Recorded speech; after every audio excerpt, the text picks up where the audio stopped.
হবে কিনা, খুব গুরুত্বপূর্ণ প্রশ্ন। অনেক মা বাবা আছেন একটু রাগ হলে, একটু মাথা গরম হলেই ছেলে মেয়েকে গজব, বদদোয়া, ঠাডা, নানা রকমের কথা বলে তাদেরকে বদদোয়া দিয়ে বসে, আছে না নাই?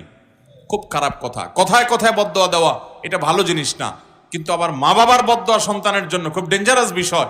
কিন্তু যদি অপাত্রে অন্যায়ভাবে বদদোয়া দেয়, সন্তান এই বদদোয়া পাওয়ার উপযুক্ত না, মা বাপ ভুল বুঝে বদদোয়া দিয়ে দিলেন। অনেক সময় দেখা যায় মা বাপ অন্যায় চাচ্ছেন, এই অন্যায় চাওয়া পূরণ না করার কারণে সন্তানকে উনি বদদোয়া দেওয়া শুরু করে দিলেন। এরকম উল্টাপাল্টা বদদোয়া যদি দেন, ইনশাআল্লাহ এর কারণে সন্তানের ক্ষতি হবে। আবার যদি রাগের চোটে বদদোয়া দিয়েছেন সন্তানকে, পরক্ষণে তিনি নিজেই অনুতপ্ত হয়েছেন যে না, আমার এটা বলা ঠিক হয় নাই, ইনশাআল্লাহ এর কারণে সন্তানের ক্ষতি হবে না। কোরআনে কারীমে আল্লাহ বলেছেন, লাউ ইয়াজ্জুলুল্লাহু আন-নাসা শাররা ইস্তিআজালাহুম বিল খাইর লাকুদিয়া ইলাইহিম আজালুহুম। মানুষ তাদেরকে আল্লাহ তাআলা ভালোটা চাইলে যত তাড়াতাড়ি দেন, বদদোয়া করলে, খারাপটা চাইলে যদি এরকম সাথে সাথে দিয়ে দিতেন, তাহলে